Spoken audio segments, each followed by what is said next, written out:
ఏదైతే లాస్ట్ 5 ఇయర్స్లో law and order విషయంలో చాలా ఇబ్బందికరమైన పరిస్థితులు ప్రజలందరూ ఎదుర్కొన్నారు. ముఖ్యంగా గంజాయి డ్రగ్స్ విషయంలోని కానీ విచ్చలవిడిగా ఉన్న గంజాయి డ్రగ్స్ని నిర్మూలించడం కానీ, అదేవిధంగా అమ్మాయిల మీద జరుగుతున్న అఘాయిత్యాల మీద ఉక్కుపాదం మోపడం కానీ, రాబోయే కాలంలో లా అండ్ ఆర్డర్ విషయంలో ఎక్కడా కూడా ఎటువంటి ఇబ్బంది లేకుండా ఆంధ్రప్రదేశ్ ప్రజలందరూ కూడా సుఖ సంతోషాలతో ఉండాలని మనస్ఫూర్తిగా కోరుకుంటూ, దానికి మేమందరం కూడా కృషి చేస్తాం. దానికి ప్రజలందరి దగ్గర నుంచి కూడా సహాయ సహకారాలు అందించాలని, మీడియా పరంగా మిమ్మల్ని అందరినీ కూడా సహాయ సహకారాలు అందించాలని మనస్ఫూర్తిగా కోరుకుంటున్నాం. యాక్చువల్గా ఒక బడ్జెట్ రిలేటెడ్ సంబంధించిన మన ఓటింగ్కి సంబంధించిన బడ్జెట్ రిలేటెడ్ మీద ఈరోజు పెట్టడం జరిగింది. ఫస్ట్ బడ్జెట్ రిలేటెడ్ పెట్టడం జరిగింది. ఇంకా మేము కూర్చోవాలి, ఒకసారి ఒక మీటింగ్ కూర్చోవాలి యాక్చువల్గా. ఎందుకంటే చాలా ఇష్యూస్ ఉన్నాయి. ఇప్పుడు దిశ పోలీస్ స్టేషన్ ఆల్రెడీ దిశ చట్టం ఏమీ లేకుండా దిశ పోలీస్ స్టేషన్స్ అనేదాన్ని మార్చారు. ఆ దిశ పోలీస్ స్టేషన్ అనేది పేరు కూడా మార్చాలి.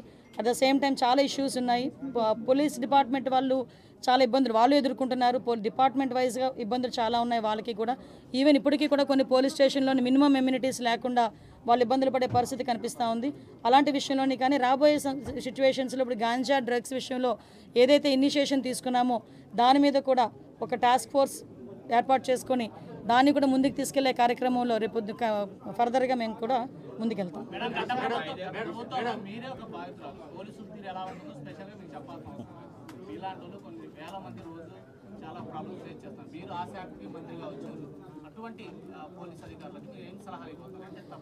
సలహా కాదండి, ఇక్కడ ఒకటి ఏంటంటే అదంటే నేను చాలా సందర్భాల్లో చెప్తుంటాను, యథా రాజా తదా cadre, at the same time యథా రాజా తదా సైనిక్.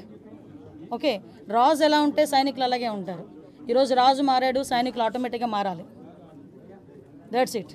ఎందుకంటే ఇంతకు ముందులాగే మేము వ్యవహారం చేస్తాము, ఇంతకు ముందులాగే మేము బిహేవ్ చేస్తామంటే కనుక అటువంటి సిచ్యువేషన్స్లో నేను చార్జ్ తీసుకోక ముందే చెప్పాను పోలీస్ డిపార్ట్మెంట్ వాళ్ళకి, అటువంటి వాళ్ళు ఎవరైనా ఇంకా బ్లడ్ అలా నడుస్తూ ఉంది అనుకుంటే కనుక ప్లీజ్ మీరే పక్కకు తప్పుకుంటే పని చేసే వాళ్ళు వస్తారు.